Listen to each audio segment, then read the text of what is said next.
Hi hello నమస్తే. నేను మీ Venky. Welcome to Venky మీ సేవ యూట్యూబ్ ఛానల్. ఎలా ఉన్నారు ఫ్రెండ్స్? అందరూ బాగున్నారు అనుకుంటున్నాను. నేను ఈరోజు మీకు ఏదైతే మనకు తిరుమల తిరుపతి దేవస్థానంకి సంబంధించిన శ్రీ వెంకటేశ్వర జూనియర్ కాలేజ్ మరియు శ్రీ పద్మావతి జూనియర్ కాలేజ్ కి సంబంధించిన అడ్మిషన్ కి సంబంధించి రిజల్ట్ అయితే రిలీజ్ అవ్వడం జరిగింది. ఫేజ్ 1 కి సంబంధించిన రిజల్ట్స్ అయితే నిన్నైతే రిలీజ్ చేశారు. వాటి మీద వీడియోస్ కూడా అయితే నేను పోస్ట్ చేశాను. కానీ చాలా మంది చాలా డౌట్స్ అయితే అడిగారు. నిన్న నేను ఈవినింగ్ వీడియో అయితే పోస్ట్ చేసినప్పటికీ మనకు ఆ పీడిఎఫ్ అనేది మనకు ఆన్లైన్ లో పెట్టలేదు అనమాట. తర్వాత 8:30కి మనకు పీడిఎఫ్ అయితే ఆన్లైన్ లో పెట్టడం జరిగింది. అప్పుడు లైవ్ అయితే కూడా చేద్దామని అనుకున్నాను. కానీ ఆ టైంలో లైవ్ చేస్తే చాలా మందికి ఆ విషయం తెలియదు అన్నట్టు మార్నింగ్ అయితే వీడియో చేద్దామని ఇప్పుడైతే వీడియో చేస్తున్నాను. నిన్న నైట్ 8:30కి అయితే మనకు ఎవరైతే సెలెక్ట్ అయి ఉంటారో వాళ్ళకి సంబంధించిన సెలెక్షన్ లిస్ట్ పీడిఎఫ్ అయితే ఆన్లైన్ లో అప్లోడ్ అయితే చేశారు. ఈ వీడియోలో మీకు ఆ పీడిఎఫ్ లిస్ట్ ను ఎలా డౌన్లోడ్ చేసుకోవాలి, ఒకవేళ మీకు నచ్చని కోర్స్ ఏదైతే గ్రూప్ వచ్చి ఉంటే మీరు ఎలా దాన్ని మార్చుకోవాలి, అలాగే ఎన్ని మార్కులకి మీకు ఆ సీట్ వచ్చింది, అలాగే మీకు ఆ సీట్స్ ని ఎలా కేటాయించారు, మరియు హాస్టల్ ఎవరికి ఇచ్చారు, మరియు దీని తర్వాత వాళ్ళు ఒకవేళ మీకు వచ్చిన గ్రూప్ లో సీట్ నచ్చకపోతే తర్వాత చేయాల్సిన ప్రాసెస్ లాంటి, అలాగే మీకు తర్వాత కావాల్సిన సర్టిఫికేట్ వెరిఫికేషన్ ఎప్పుడు జరుగుతుంది, మరియు సర్టిఫికేట్ వెరిఫికేషన్ కావాల్సిన డాక్యుమెంట్స్ లాంటి అన్ని డీటెయిల్స్ అయితే ఈ వీడియోలో మీకు ఎక్స్ప్లెయిన్ చేస్తాను. దయచేసి వీడియోని అయితే చివరి వరకు చూడండి. అలాగే ఈ వీడియోకి ఒక లైక్ చేశారంటే ఎంతో మంది అవసరం ఉన్న వాళ్ళకి, అలాగే తెలియని వాళ్ళకి కూడా ఈ వీడియో అయితే చేరడం జరుగుతుంది అనమాట. ఇప్పుడే మన ఫ్రెండ్ ఒకరైతే అప్డేట్ కూడా ఇచ్చారనమాట. నిన్న 548 మార్కులు అయితే వాళ్ళకు వచ్చి ఉంటే నిన్నైతే ఫస్ట్ ఫేజ్ లో you are not selected, wait for the second phase అని చూపించిందంట. కానీ ఇప్పుడే వాళ్ళైతే కామెంట్ కూడా చేయడం జరిగింది, అన్న మాకైతే నిన్న ఆ విధంగా చూపించింది, కానీ ఇప్పుడైతే సీట్ వచ్చినట్టయితే చూపిస్తుందన్న. చాలా మంది అయితే కన్ఫ్యూజన్ లో ఉన్నారు, మరొక వీడియో అయితే చేయండి అని రిక్వెస్ట్ చేయడం జరిగింది. వారి అభ్యర్థన మేరకు మధ్యలో ఈ వీడియోని అయితే యాడ్ చేస్తున్నాను. ఇప్పుడు మీరు మళ్ళీ మీ లాగిన్ అయితే అయ్యి అందులో లాగిన్ అయితే అయ్యి మళ్ళీ ఒకసారి అందరూ చెక్ చేసుకోండి. ఎందుకంటే చాలా మంది అయితే ఇప్పుడు సెలెక్ట్ అయినట్టు కామెంట్స్ కూడా చేశారు. ఎవరు కన్ఫ్యూజ్ అవ్వద్దండి. ఇప్పుడు మళ్ళీ లాగిన్ అయ్యి ఒకసారి డీటెయిల్స్ చెక్ చేసుకోండి, చేరడం జరుగుతుంది అనమాట. ఇది మనకు ఏదైతే తిరుమల తిరుపతి దేవస్థానం నుంచి ఉన్న ఈ 950 సీట్లు శ్రీ పద్మావతి జూనియర్ కాలేజ్ లో, అలాగే 750 సీట్లు శ్రీ వెంకటేశ్వర జూనియర్ కాలేజీలో అయితే అడ్మిషన్స్ అయితే ఉన్నాయన్నమాట. అందులో మనకు MPC, BiPC, MEC, CEC, HEC 5 గ్రూపులు అయితే ఉన్నాయి. ఇది పూర్తిగా ఇంగ్లీష్ మీడియం కు సంబంధించిన కాలేజెస్ అన్నమాట. ఇంగ్లీష్ మీడియంలోనే మీకు ఉచిత విద్యను అయితే బోధిస్తారు. మరియు ఇక్కడ నిన్న మనకు రిలీజ్ అయిన ఏదైతే లిస్ట్ ఉందో ఆ లిస్ట్ లో ఎవరికైతే సీట్స్ వచ్చాయి, ఏ విధంగా సీట్స్ అయితే కేటాయించారు, మరియు ఎన్ని మార్కులకైతే సీట్ అయితే వచ్చిందనేది ఒకసారి చూద్దాము. ఇది శ్రీ పద్మావతి జూనియర్ కాలేజ్ కి సంబంధించిన 2026 అండ్ 27 కి సంబంధించి ఫేజ్ 1 ప్రొవిజనల్ సెలక్షన్ లిస్ట్ అని మనకి ఇవ్వడం జరిగింది. ముందుగా మీరు ఏదైతే గూగుల్లోకి అయితే వెళ్ళి admissions.tirumala.org అని మీరు టైప్ చేశారంటే అక్కడ ఫస్ట్ లోనే లింక్ అయితే రావడం జరుగుతుంది. మీరు ఆ లింక్ ఓపెన్ చేయగానే మీకు కిందనే అక్కడ డాష్ బోర్డ్ లాగా ఒకటి స్క్రోల్ అయితే అవుతుంటుంది అనమాట. అక్కడ phase 1 selection list click here to download అని ఉంటుంది. మీరు దాని మీద క్లిక్ చేశారంటే మీకు నేరుగా పీడిఎఫ్ అనేది డౌన్లోడ్ అవ్వడం జరుగుతుంది. ఇది మీరు ఏ విధంగా డౌన్లోడ్ చేసుకోవాలన్న ప్రాసెస్ అనమాట. అది ఈజీగా నిన్న వీడియోలో కూడా నేనైతే మీకు నిన్న మార్నింగ్ పెట్టిన వీడియోలో కూడా మీకైతే చూపించాను ఏ విధంగా డౌన్లోడ్ చేసుకోవాలన్నది. అదైనా చూసి కూడా మీరైతే ఆ వీడియోనైనా చూసి ఆ సెలక్షన్ లిస్ట్ అయితే డౌన్లోడ్ చేసుకోవచ్చు. ఇక్కడ మీకు selected candidates should report in the college from 11/6/2026 to 13/6/2026 అంటే 11 నుంచి 13 లోపల వాళ్ళైతే సర్టిఫికేట్ వెరిఫికేషన్ కి అటెండ్ అయ్యి కాలేజ్ లో రిపోర్ట్ అయితే చేయాల్సి ఉంటుంది. ఇన్ కేస్ వాళ్ళు దానికైతే అటెండ్ అవ్వకపోయినా, రిపోర్ట్ చేయకపోయినా their seat will be cancelled అనమాట. That will come into second phase అనమాట. కాబట్టి ఎవరైతే సెలెక్ట్ అయి ఉంటారో వాళ్ళైతే 11 నుంచి 13 లోపల కాలేజీలో అయితే రిపోర్ట్ చేయండి. ఇక్కడ అడ్మిషన్ ఫీ అని సైన్స్ గ్రూప్స్ కి 5,900 అయితే పెట్టడం జరిగింది. ఏదైతే అది వన్ టైం ఫీజ్ అనమాట. సైన్స్ గ్రూప్స్ ఏవైతే ఎంపీసీ, బైపీసీ, ఎంఈసీ ఉన్నాయో, ఎంపీసీ, బైపీసీ ఉన్నాయో వాటికి సంబంధించి మనకు 5,900 రూపాయలు మనకు ఫీజు అయితే పెట్టడం జరిగింది. ఆర్ట్స్ గ్రూప్స్ కి సంబంధించి 4,800 రూపాయలు మనకు ఇక్కడ ఫీజు అయితే పెట్టడం జరిగింది అనమాట. ఇది వాటికి మీరు పే చేయాల్సిన ఫీజు అనమాట. ఇందులో ముఖ్యంగా మనకు బైపీసీని అయితే ఫస్ట్ ఇవ్వడం జరిగింది. ఏదైతే సీరియల్ గా ఆల్ఫాబెటికల్ ఆర్డర్ లో మనకి ఇవ్వడం జరిగింది. బైపీసీ, అలాగే సిజిసి, హెచ్ఈసి, ఎంపీసీ మరియు ఎంఈసి మరియు లాస్ట్ లో ఎంపీసీని అయితే ఇక్కడ లిస్ట్ అయితే మనకు వరుసగా ఇవ్వడం జరిగింది. శ్రీ పద్మావతి జూనియర్ కాలేజీకి సంబంధించి కోర్సు బైపీసీలో అన్ని ఇంగ్లీష్ మీడియం కు సంబంధించిన కోర్సులే అనమాట. మరియు అప్లికెంట్ కేటగిరీ అనే వాళ్ళు ఏ క్యాస్ట్ అన్నది మనకు స్టార్టింగ్ లో పెట్టడం జరిగింది. అలాగే అక్కడ హాస్టల్ అలాటెడా లేకుంటే లేదా అన్నది కూడా చూపించడం జరిగింది.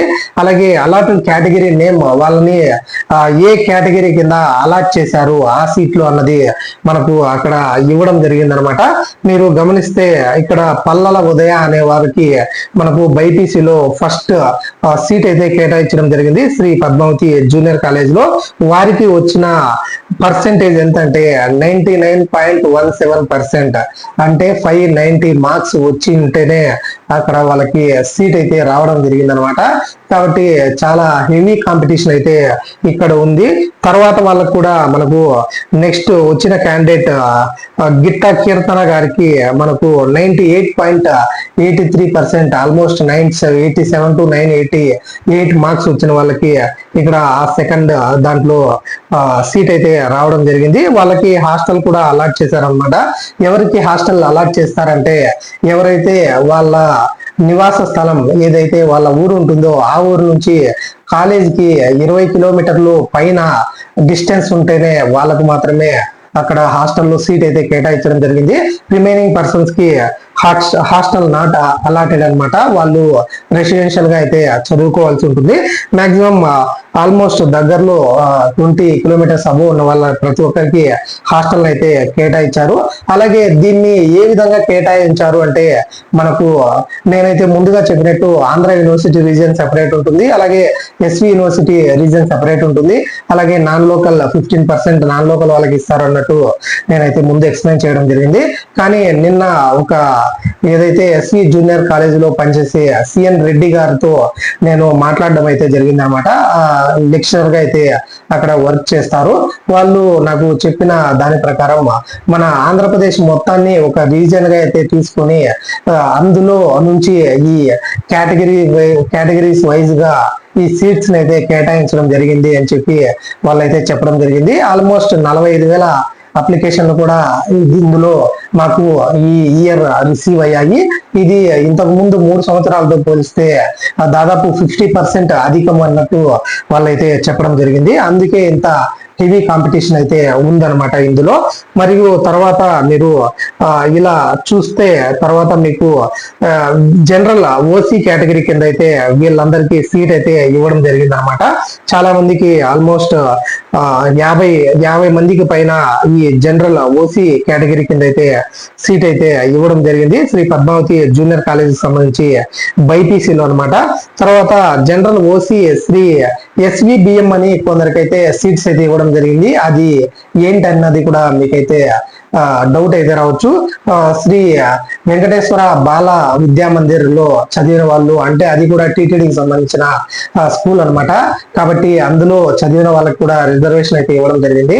మీరు అప్లై చేసేటప్పుడు కూడా గమనించి ఉండొచ్చు అనమాట. అక్కడ శ్రీ ఎస్వి బాల విద్యా మందిర్ లో చదివారా అన్నది అయితే కూడా అడిగి ఉండింది. ఎవరైతే అందులో చదివి ఉంటారో వాళ్ళకు కూడా దాదాపు 15 సీట్లు అయితే ఇవ్వడం జరిగింది. వాళ్ళకి ఇందులో 47.6 6-7% వచ్చినప్పటికీ సీట్ అయితే రావడం జరిగింది అనమాట. దానికి కారణం కూడా ఏంటంటే శ్రీ వెంకటేశ్వర బాల విద్యా మందిర్లో వాళ్ళు చదివారు కాబట్టి వాళ్ళకు ఈ సీట్లు అయితే కేటాయించడం జరిగింది.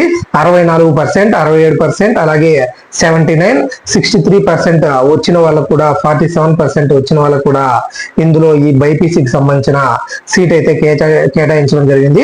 తర్వాత ఏదైతే గవర్నమెంట్ రోస్టర్ వైజ్ ఉంటుందో మనకు బీసీఏకి ఇన్ని సీట్లు, బీసీబీకి ఇన్ని సీట్లు, అలాగే బీసీసీకి ఇన్ని సీట్లు, బీసీడీకి ఇన్ని సీట్లు, అలాగే ఎస్సీలో గ్రూప్ 1 కి ఇన్ని సీట్లు, గ్రూప్ 2 కి ఇన్ని సీట్లు, గ్రూప్ 3 కి ఇన్ని సీట్లు, గ్రూప్ 4 కి ఇన్ని సీట్లు అని ఏదైతే ఉంటాయో వాటిని బేస్ చేసుకొని రోస్టర్ పాయింట్ వైజ్ గా రిమైనింగ్ సీట్స్ అయితే మనకు ఇక్కడ కేటాయించడం జరిగింది. అలాగే డిజేబుల్డ్ కేటగిరీ ఎవరైతే ఉంటారో వాళ్ళకి, మరియు ఎక్స్ సర్వీస్ మెన్ కి సంబంధించి, అలాగే స్పోర్ట్స్ అండ్ గేమ్స్ కి సంబంధించి, ఎన్సిసి మరియు ఎన్ఎస్ఎస్ కి సంబంధించి వాళ్ళకు కూడా సీట్స్ అయితే రావడం జరిగింది. ఎవరైతే స్పోర్ట్స్ కోటాలో 44.83% కూడా సీట్ అయితే రావడం జరిగింది. అంటే 280 మార్కులకు కూడా సీట్ అయితే రావడం జరిగింది అనమాట. ఇది రేర్ గా మనము గమనిస్తుంటాము. కానీ అక్కడ మనకు స్పెషల్ ఏదైతే స్పెషల్ గా అయితే మనకు సపరేట్ గా ఉందన్నమాట.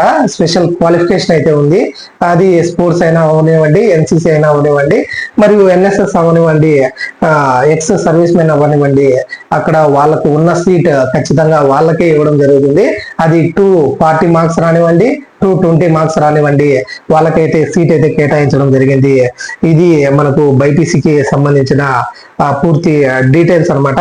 మరియు ఇక్కడ 96% కూడా కొందరికైతే సీట్ అయితే రాలేదు. ఏదైతే మనకు ఫస్ట్ స్టార్టింగ్ లో జనరల్ కేటగిరీ కింద అయితే తీసుకుంటారో, తర్వాత మనకు ఈ స్పెషల్ కేటగిరీస్ గా బీసీ బ్యాక్వర్డ్ క్యాస్టెస్ కి సంబంధించి ఆ కేటగిరీ వైజ్ గా మనకు సీట్స్ అయితే వరుసగా కేటాయించడం జరిగింది. ఏదైతే బీసీబీ మరియు బీసీడి, బీసీఈ వాళ్ళకి ఆల్మోస్ట్ 94%, 96% ఉన్న వాళ్ళకి మాత్రమే సీట్ అయితే ఇందులో రావడం జరిగింది అనమాట. మరియు ఇతర ఏదైతే వేరే గ్రూప్ కు సంబంధించి మీకైతే చూపిస్తాను. ఇందులో ఎస్సీసీకి 83% కూడా సీట్ అయితే రావడం జరిగింది. అంటే 540 కూడా ఎస్సీ వాళ్ళకైతే సీట్ అయితే రావడం జరిగింది. మరియు ఇతర సిఈసికి సంబంధించి కూడా మీరు ఇక్కడ గమనించవచ్చు. సిఈసి కూడా 97.33% ఉన్న వాళ్ళకి ఫస్ట్ అయితే సీట్ రావడం జరిగింది. ఆల్మోస్ట్ అందరికీ కూడా ఇక్కడ మనకు 93% అబోవ్ ఉన్న వాళ్ళకి ఈ సీట్ అయితే ఇవ్వడం జరిగింది. ఈడబ్ల్యూఎస్ వాళ్ళకి, ఎవరైతే ఈడబ్ల్యూఎస్ ఉంటారో వాళ్ళకి ఇందులో 58%, 46% కూడా సీట్ అయితే రావడం మీరు గమనించవచ్చు. అలాగే ఇతర కోర్సులకు సంబంధించి కూడా మీరైతే గమనించవచ్చు అనమాట.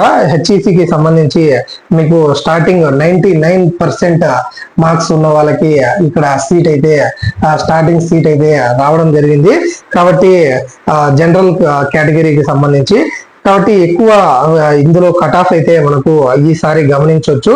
షెడ్యూల్ క్యాస్ట్ ఎస్సీ, ఏబిసి వాళ్ళకి సంబంధించి మీరు 69%, 68% మరియు 65% కూడా చూడొచ్చు. అలాగే డిజేబుల్డ్ కేటగిరీలో కూడా మనకు 75, 80, 88 అయితే పర్సెంటేజ్ అయితే ఉంది. మరియు ఇక్కడ ఇతర ఏదైతే ఎంపీసీకి సంబంధించి ఒకసారి మీకైతే ఎంఈసీకి సంబంధించి ఇందులో మీకు జనరల్ ఓసీ కేటగిరీ కింద 98.50 మార్క్స్ వచ్చిన వాళ్ళకి ఫస్ట్ అయితే సీట్ అయితే రావడం జరిగింది. ఇంకా ఆల్మోస్ట్ అందరికి 96 పైన వచ్చి ఉన్న వాళ్ళకి మాత్రమే ఇక్కడైతే సీట్ రావడం జరిగింది జనరల్ కేటగిరీలో. ఇంకేదైతే బీసీఏ మరియు బీసీబీకి సంబంధించి కూడా 97%, అంటే 570 అబోవ్ ఉన్న వాళ్ళకి మాత్రమే సీట్ అయితే మీరు ఎక్స్పెక్ట్ చేయొచ్చు. కానీ వీళ్ళందరూ జాయిన్ అవుతారా అంటే మాక్సిమం కష్టం అనమాట. 888 సీట్స్ అయితే వస్తాయి కాబట్టి వాళ్ళు 888కి అయితే వెళ్ళిపోయే అవకాశం ఉంది. ఎంపీసీ స్టార్టింగ్ వచ్చి మీకు నేనైతే మీకు ఇప్పుడు చెప్తాను. 99.40 హైయెస్ట్ మార్క్స్ 590 to 593 ఉన్న వాళ్ళకి ఇక్కడ ఎంపీసీలో ఫస్ట్ సీట్ అయితే రావడం జరిగింది అనమాట. రిమైనింగ్ కూడా మీరు అన్ని ఆల్మోస్ట్ 95 వరకు జనరల్ కేటగిరీ కింద అయితే క్లోజ్ అయిపోయింది అనమాట. ఎటువంటి ఇందులో సందేహమే లేదు. 95% వాళ్ళకు మాత్రమే, 95% అబోవ్ ఉన్న వాళ్ళకి మాత్రమే ఇక్కడ సీట్ అయితే రావడం జరిగింది. ఎస్వి బాల విద్యా మందిర్లో చదివిన వాళ్ళకి మాత్రమే 60% ఉన్నప్పటికీ సీట్ అయితే వచ్చిందనమాట. మీరు ఇవన్నీ చూడొచ్చు, మీరు డౌన్లోడ్ చేసుకొని కూడా మీరు వాటికి సంబంధించి చూడొచ్చు అనమాట. ఎందుకు మాకు సీట్ రాలేదన్నది కూడా మీరు అందులో గమనించవచ్చు అనమాట. చాలా మంది అయితే ఇప్పుడు కూడా కామెంట్స్ అయితే చేస్తున్నారు, అన్న 583 కూడా మాకు సీట్ అయితే రాలేదన్నారు. కానీ నేను ఇక్కడ చెప్తున్న ప్రకారం 590 అబోవ్ ఉన్న వాళ్ళకి మాత్రమే ఎంపీసీలో సీట్ అయితే రావడం జరిగింది. చాలా మంది ఒక గ్రూప్ మాత్రమే సెలెక్ట్ చేసుకుని ఉంటారు. అలాంటి వాళ్ళకి సీట్ అయితే వచ్చే అవకాశమే లేదు. ఏదో ఒక గ్రూప్ లో మాకు సీట్ వస్తే చాలు అని అనుకున్న వాళ్ళు 95% అబోవ్ ఉన్న వాళ్ళకి ఖచ్చితంగా సీట్ అయితే వచ్చి ఉంటుంది అనమాట. ఇది ఏదైతే శ్రీ పద్మావతి జూనియర్ కాలేజీకి సంబంధించి, శ్రీ వెంకటేశ్వర జూనియర్ కాలేజీకి సంబంధించి ఒకసారి అయితే చూద్దాము. బైపీసీలో 98.67% కి ఫస్ట్ సీట్ అయితే రావడం జరిగింది అనమాట. మరియు ఇతర కేటగిరీస్ కి సంబంధించి మరియు ఇతర లిస్ట్ కు సంబంధించి మీరైతే డౌన్లోడ్ చేసుకొని చూడొచ్చు. ఇది మీకు కట్ ఆఫ్ కి సంబంధించి మరియు ఎవరికి సీట్స్ వచ్చాయన్న పూర్తి డీటెయిల్స్ అనమాట. సెకండ్ లిస్ట్ లో కూడా మనకు కొంచెం కట్ ఆఫ్ తగ్గినప్పటికీ ఇవే మార్క్స్ అయితే కంటిన్యూ అయ్యే అవకాశం ఉంది. ఎందుకంటే 12వ తేదీ ఏదైతే ట్రిపుల్ లిస్ట్ రిలీజ్ చేస్తారు కాబట్టి అందులో సీట్ రాని వాళ్ళు మాక్సిమం దీనికైతే వెళ్తారు. ఒకవేళ సీట్ వచ్చిన వాళ్ళు అందులోకి అయితే వెళ్తారు కాబట్టి ఇక్కడ రిమైనింగ్ పర్సన్స్ కూడా వేరే ఇతర పర్సన్స్ కూడా సీట్స్ అయితే వచ్చే అవకాశం ఉన్నాయి. 580 అబోవ్ ఉన్న వాళ్ళు అయితే ఇందులో అయితే సీట్ అయితే ఎక్స్పెక్ట్ చేయొచ్చు. ఇది ఎవరికి సీట్స్ వస్తాయి అన్నది. మరియు మీరు సర్టిఫికేట్ వెరిఫికేషన్ వచ్చి 11 నుంచి 13 వరకు అటెండ్ అవ్వాల్సి ఉంటుంది. మీకు ఒకవేళ గ్రూప్ ఏదైతే మీరు సెలెక్ట్ చేసుకున్నారో అది మీకు నచ్చకపోతే ఏ విధంగా దాన్ని మార్చుకోవాలన్నది అయితే ఇప్పుడు చెప్తాను మీకు. మీరు లాగిన్ అయితే అక్కడ స్లైడింగ్ ఆప్షన్ అనేది మనకు ఒకటి కొత్తగా పెట్టడం జరిగింది. మీరు లాగిన్ అయిన తర్వాత కాలేజెస్ లోకి వెళ్ళినా లేకుంటే సెలెక్టెడ్ లిస్ట్ లోకి మీరు వెళ్ళినా, మీ లాగిన్ లోకి అలాటెడ్ కాలేజ్ లోకి వెళ్ళినా అక్కడ స్లైడింగ్ ఆప్షన్ అనేది ఉంటుంది. ఆ స్లైడింగ్ ఆప్షన్ మీద క్లిక్ చేస్తే మీరు నెక్స్ట్ ఏ గ్రూప్ కావాలనుకుంటున్నారు అన్నది మీకైతే అడగడం జరుగుతుంది. ఆ గ్రూప్ అయితే మీరు సెలెక్ట్ చేసుకోవచ్చు. ఇన్ కేస్ నెక్స్ట్ దాంట్లో మీకు ఆ వేకెంట్ అయితే అవైలబుల్ లో ఉంటే మీరైతే అందులో సీట్ అయితే పొందుతారు, లేకుంటే ఇందులో అయితే కంటిన్యూ అవ్వచ్చు. అందులో కూడా మీకు 3 ఆప్షన్స్ అయితే ఉంటాయన్నమాట. Cancel the seat and option for sliding అని. అంటే మీరు ఈ సీట్ ని క్యాన్సిల్ చేసుకుని నాకు స్లైడింగ్ ఆప్షన్ కావాలి అని కోరుకోవచ్చు. అందులో మీకు ఆ సీట్ ఉంటేనే మీకు ఆ సీట్ అయితే కేటాయించడం జరుగుతుంది, లేకుంటే మీ సీట్ అయితే పూర్తిగా క్యాన్సిల్ అయిపోతుంది అనమాట. మీరు ఇంకొక ఆప్షన్ అయితే ఉంటుంది, report and option for sliding అని. మీరు అంటే జాయిన్ అవుతున్నారు మీకు వచ్చిన గ్రూప్ లో, కానీ స్లైడింగ్ ఆప్షన్ అయితే ఎంచుకుంటున్నారు అన్నట్టు మీరు ఆప్షన్ అయితే ఇవ్వచ్చు. ఒకవేళ మీకు అందులో సీట్ ఉంటే మీకు ఆ సీట్ అయితే ఇస్తారు, లేదంటే ఇందులో మీరు కంటిన్యూ అవ్వచ్చు, మీకు సీట్ అయితే క్యాన్సిల్ కాదు. ఇంకొకటి ఏదైతే స్లైడింగ్ ని పెట్టుకోవచ్చు మరియు సీట్ అయితే మీరు కన్ఫర్మ్ చేసుకోవచ్చు అనమాట. ఒకవేళ స్లైడింగ్ మరియు రెండు లేకుండా ఉంటే, మీరు జాయిన్ అవ్వకుండా ఉంటే మీకు పూర్తిగా సీట్ అనేది క్యాన్సిల్ అయితే అవ్వడం జరుగుతుంది అనమాట. ఇది మీకు దానికి ఏ విధంగా స్లైడింగ్ ఆప్షన్ ని సెలెక్ట్ చేసుకోవాలన్న పూర్తి డీటెయిల్స్ అనమాట.